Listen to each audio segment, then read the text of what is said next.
Every action you do, every word you speak, every thought you think is weaving the fabric of your destiny. But the same scriptures that warn us about karma also reveal the secret to burning it away, walking free, and never returning to this cycle of birth and death.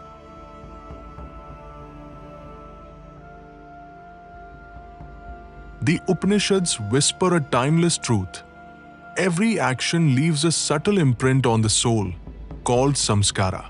These impressions, like seeds, may sprout in this life, the next, or remain dormant for many lifetimes. Adi Shankaracharya in Viveka Chudamani explains these accumulated actions bind the jiva to samsara, the cycle of birth and death. The Brihadaranyaka Upanishad says, Yatha karm yatha shruta, as one acts and as one knows, so does one become. But not all karma bears fruit immediately. This is why the rishis divided karma into three variants. Sanchita karma means accumulated. Imagine it as an endless quiver of arrows collected through countless past births. These arrows hold every action, thought, and intention, good or bad, from lifetimes you don't even remember. The Yoga Vasistha beautifully says, Karma bandha punarbhavaha. Karma binds you to rebirth.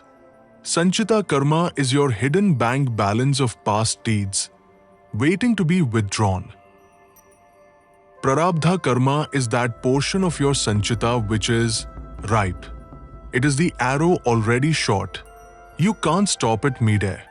Your current birth, family, health, lifespan, these are shaped by prarabdha. The Bhagavad Gita hints at this in chapter 4. Na karmani nivadhananti, nitya sannyasana munim. For one established in renunciation, karma does not bind. But until you reach that state, prarabdha must be lived out, like the arrow that must reach its target. This is why even great sages keep a body. Their prarabdha plays out until final liberation. Agami karma is the fresh karma you are generating now. Your current thoughts, words, and deeds. It's the arrow you're crafting today. It will add to sanchita and shape your future births. The ancient texts remind us, self-effort, purushartha, is your freedom. This is where you hold power. The actions you choose now can transform your destiny. A farmer may not control yesterday's harvest, but he can plant new seeds today. Garuda Purana says, Sanchita vyatikranta prarabdham chanu sheshitam. Trividha karmana prokta trailokye sachrachre. Karma is said to be of three kinds in all the worlds. One accumulated, that is sanchita karma, and that which has begun to bear fruit, which is prarabdha karma, and the residual to come, that is agami karma.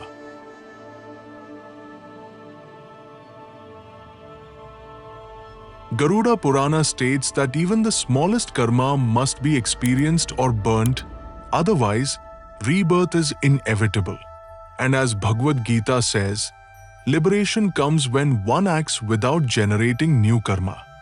Yasya sarve samarambhaya kam sankalpa varjita. Jnana ganid karmana tamahuva pandita buddha. The wise call him learned whose every action is free from desire and whose karmas are burnt by the fire of knowledge.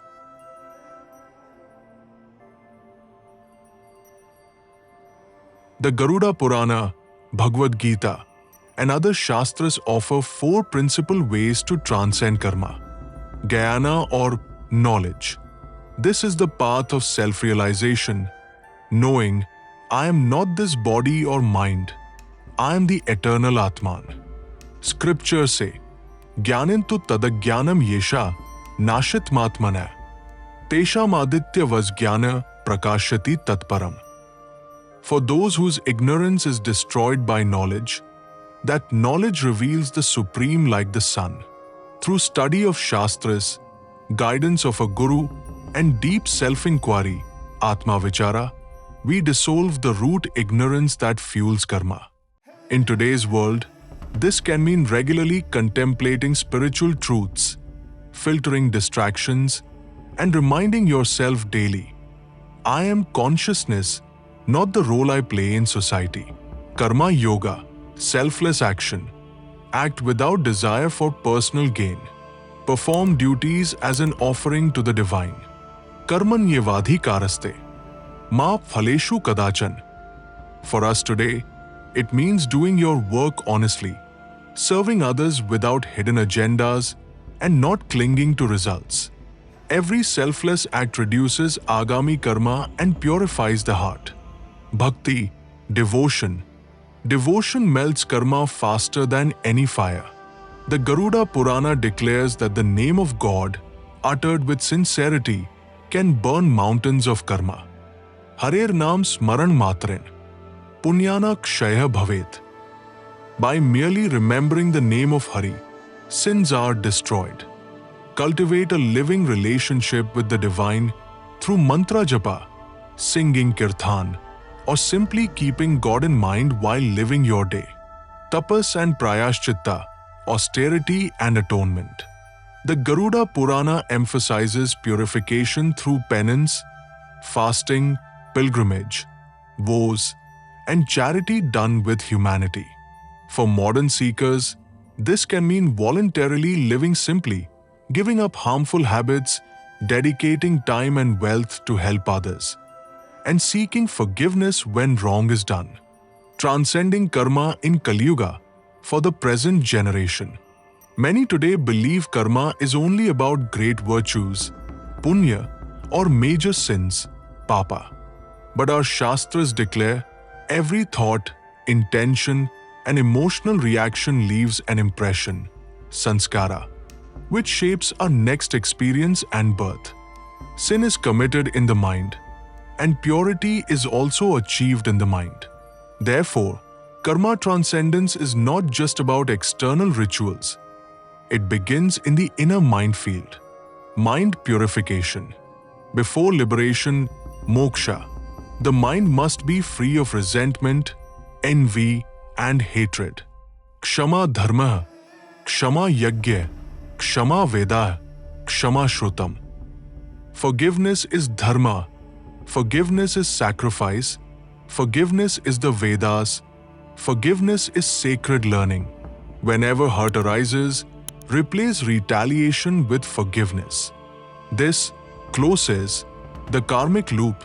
Otherwise, the account will reopen in a future birth. Writing down names of people you resent and consciously blessing them can dissolve lingering karmic debts. Daily Naam Smaran. Sanketya Parihasya. Vastoba Helen Meva.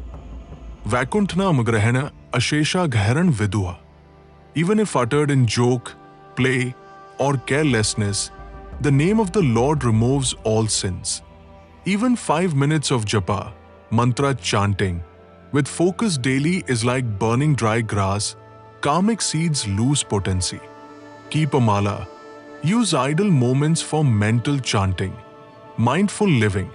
The Garuda Purana teaches that awareness before action decides whether a karma binds or liberates. Yadbhavyat tadbhavatyev yadbhavyat tadbhavishati. Tasmadatman matmanem jagrata kuru sarvada. What is not destined will never happen. What is destined will surely occur. Therefore, keep yourself always aware. Before speaking, spending, eating, or committing to any action, pause and ask, will this bind me further to desires and reactions, or will it set me free? This simple habit prevents new karmic knots. Self-inquiry. Aimatma Brahma. This self is Brahman. True liberation comes when the Karta Bhava, the sense, I am the doer, dissolves. Sri Ramana Maharshi explained that constant inquiry into who am I reveals the non-doer self beyond karma. Set aside 5 to 10 minutes daily. Sit quietly, observe thoughts, and ask, who is the I that claims to act, enjoy, or suffer? Over time, This erodes the ego's claim of authorship, freeing you from karmic bondage. The final step, dissolving the ego. Even after following the above paths, a subtle ego can remain. The thought, I am doing good, I am spiritual. The Garuda Purana and Yoga Vasisht warn that this golden chain still binds you. Liberation happens when the doer itself disappears. When there is no sense of I acting, karma finds no one to bind. In practice today, this means stop taking personal credit for good deeds. See yourself as an instrument of the divine. Accept both praise and blame with equanimity. Meditate daily to rest in the state of pure awareness, beyond thoughts. The final liberation, moksha beyond all karma. In the Garuda Purana, liberation, moksha, is described as the state where all three types of karma are completely neutralized. When Sanchita karma is burned through deep knowledge and sincere devotion. When Agami karma is prevented by living in awareness and non-attachment. And when even Prarabdha karma is exhausted through patient endurance and equanimity. The soul stands free, beyond the wheel of birth and death. Jnana agniya sarv karmani bhasmasat kurute tatha. Muktiha syat karmnashe nanyatha janmanashan. The fire of true knowledge reduces all karma to ashes. Liberation comes only by the destruction of karma. There is no other way to end rebirth. For the present generation, this means live each day in a way that no new karma is created, keep the mind pure, and turn inward to the eternal self. In this way, the chain of cause and effect breaks forever, and the soul returns to its original, infinite freedom. The law of karma is not here to punish you, but to purify you. Every action, word, and thought can be your chain or your key. The scriptures have shown us the way. Live in truth, act in selflessness, remember the divine, and know your real self. Then, no karma can bind you, and you walk free forever.